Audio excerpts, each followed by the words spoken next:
Shalom Bapak Ibu Saudara, mari pagi hari ini kita datang pada Tuhan, membawa pujian kita hanya bagi Allah. Lebih dari yang telah ku pinta, lebih dari yang telah ku pikirkan, semuanya Engkau sediakan dalam hidupku.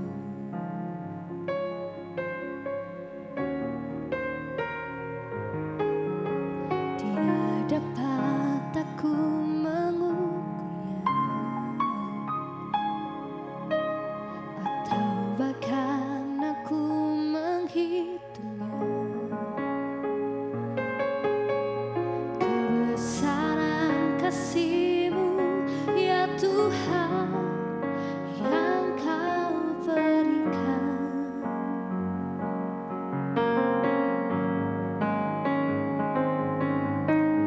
Ku bersyukur padamu, Kau Tuhan yang mengasihiku. Kaulah jaminan hidupku, hati-Mu ada bagiku. Ku bersyukur padamu, Kau Tuhan yang mengasihiku. Kau jadikan hidup ini lebih indah dan lebih berharga.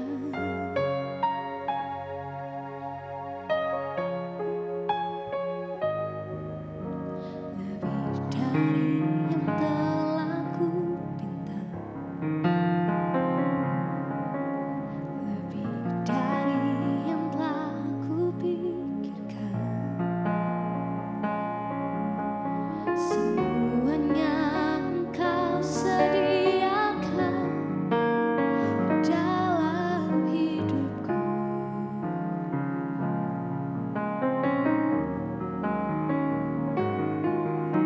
Tidak dapat aku mengukurnya, atau bahkan aku menghitungnya. Kebesaran kasih-Mu ya Tuhan yang Kau berikan.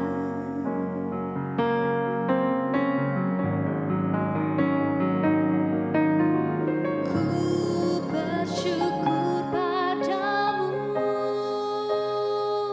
Kau Tuhan yang mengasihiku. Kaulah jaminan hidupku, hati-Mu ada bagiku. Ku bersyukur padamu,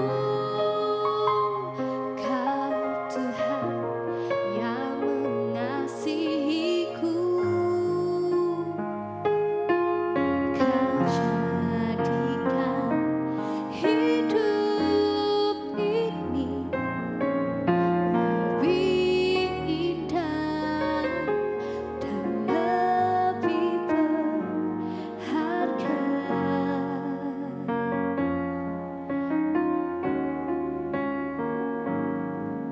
Kau jadikan hidup ini, Kau jadikan hidup ini lebih indah dan lebih berharga. Segala pujian, syukur, hormat, kemuliaan bagi Allah. Pagi hari ini kami mau duduk diam mendengarkan firman Tuhan. Tuhan yang berbicara setiap kami siap mendengar. Dalam satu nama Tuhan Yesus kami mengucap syukur, haleluya, amin. Shalom, Bapak Ibu yang dikasihi Tuhan. Pagi hari ini kita mau belajar dan evaluasi diri. Sebenarnya apa yang kita kejar dan prioritaskan dalam kehidupan ini, citra diri atau kehendak Tuhan. Karena banyak orang yang lebih mengejar citra diri daripada kehendak Tuhan di dalam kehidupannya. Hati-hati saudara, sebab orang yang mengejar citra dirinya tidak akan dapat mengerti hati atau kehendak Tuhan di dalam kehidupannya. Mengapa? Sebab untuk mengerti hati dan kehendak Tuhan, kita harus berani melepaskan hak kita, ego kita, citra diri kita, dan masuk di dalam rencana Tuhan. Contoh, Matius 5:43. Kamu telah mendengar firman, kasihilah sesama manusia dan bencilah musuhmu. Kalau firman ini disampaikan kepada kita, maka kita akan dengan mudah untuk dapat melakukannya. Tetapi di Matius 5:44 dikatakan, Aku yang dimaksud adalah Yesus berkata kepadamu, kasihilah musuhmu dan berdoalah bagi mereka yang menganiaya kamu. Untuk dapat mengasihi musuh dan berdoa melepas berkat bagi musuh, banyak orang merasa berat. Padahal yang Tuhan minta itu sejujurnya untuk kebaikan kita. Orang yang pahit hati tidak bisa melepas pengampunan, hidupnya terasa berat. Tidak ada damai sejahtera dan sukacita. Karena itu Tuhan meminta kepada kita untuk melepaskan pengampunan. Beban itu jangan kamu gendong terus, tetapi lepaskanlah dalam nama Tuhan Yesus dengan cara memberikan pengampunan. Dengan begitu hidupmu akan terbebas dan engkau bisa bergerak lepas bebas bersama dengan Tuhan, masuk dalam rencana Tuhan dan menikmati berkat-berkat Tuhan. Tapi bagi beberapa orang enggak segampang itu, karena untuk mengikut kehendak Tuhan terkadang kita harus pikul salib seperti yang tertulis di Matius 10:38. Barang siapa tidak memikul salibnya dan mengikut aku, ia tidak layak bagi aku. Artinya, agar manusia layak bagi Tuhan, manusia harus siap memikul salibnya dan mengambil langkah iman. Menyalibkan kedagingan dan mengikut kehendak Tuhan, meninggalkan citra diri dan egonya. Bagi manusia tentu saja hal itu tidak mudah, karena manusia dilahirkan dalam dosa dan dibentuk dalam kejahatan, seperti yang tertulis di Mazmur 51:5. Sesungguhnya dalam kesalahan aku diperanakan, dalam dosa aku dikandung ibuku.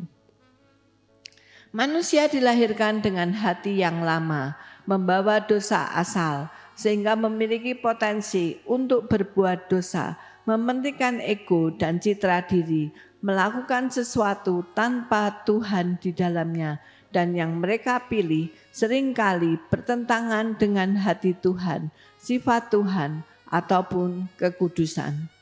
Mereka cenderung digerakkan oleh emosinya, melalui pikirannya yang logis, untuk menjadi number one.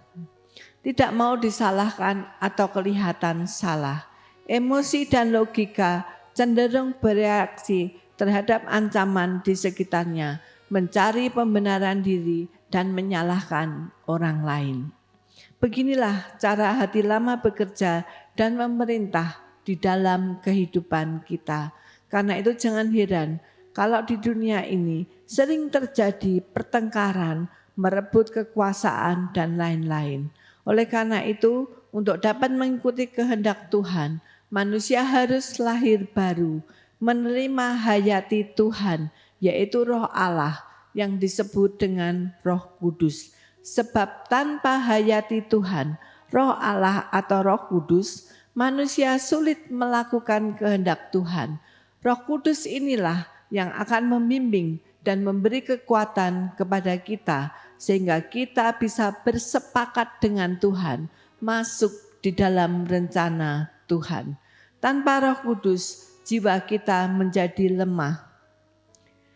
Kita hanya bergerak mengandalkan kekuatan kita sendiri tanpa memperhitungkan kekuatan Tuhan. Karena itu jangan hanya jadi orang Kristen, tapi terimalah Yesus dalam arti yang sebenarnya sebagai Tuhan dan Juru Selamatmu. Salibkan kedaginganmu dan melangkah bersama Tuhan. Sebab saat engkau melangkah bersama dengan Tuhan, engkau akan bisa menembus lorong-lorong yang gelap dan membuka pintu-pintu yang tertutup, sehingga kemuliaan Tuhan dinyatakan di dalam kehidupanmu. Kejarlah kehendak Tuhan, bukan citra diri. Mari Bapak Ibu kita bersama-sama berdoa pada pagi hari ini. Kita akan melakukan evaluasi diri. Sejauh mana kehidupan kita saat ini? Apa yang menjadi prioritas utama dalam hidup kita? Apakah itu kita mengejar kehendak Tuhan dan melakukannya di dalam kehidupan kita? Atau saat ini yang menjadi prioritas kita adalah harga diri kita atau citra diri kita? Mari kita sama-sama berdoa. Bapa yang Maha Pengasih dan Penyayang, pagi hari ini kami datang menghampiri hadirat-Mu yang kudus. Kami bersyukur kepadamu Tuhan, melalui kehadiran-Mu di dalam kehidupan kami. Sesungguhnya Engkau akan membuat kehidupan kami menjadi lebih indah di hadapan-Mu. Kehidupan kami menjadi lebih sempurna di hadapan-Mu. Ampunilah kami Tuhan, kalau saat-saat ini kami lebih mengutamakan harga diri kami sendiri. Kami lebih mementingkan citra diri kami dan kami seringkali melupakan kehendak-Mu. Kami lemah di dalam mewujudkan kehendak-Mu di dalam kehidupan kami. Tapi pagi hari ini kami mau belajar Tuhan, bahwa ketika kami melakukan kehendak-Mu, sesungguhnya Engkau sedang membangun citra diri kami di hadapan Tuhan dan sesama menjadi lebih baik dan sempurna. Oleh karena itu Tuhan berikan kekuatan kepada kami untuk kami melakukan kehendak-Mu, memprioritaskan setiap apa yang Kau katakan di dalam hidup kami untuk kami lakukan sampai Kamu masuk di dalam rencana-Mu secara sempurna. Citra diri kami menjadi citra diri Tuhan dan kekuatan Tuhan, kuasa Tuhan turun atas setiap kami. Terima kasih Bapa, di dalam nama Tuhan Yesus kami berdoa. Amin.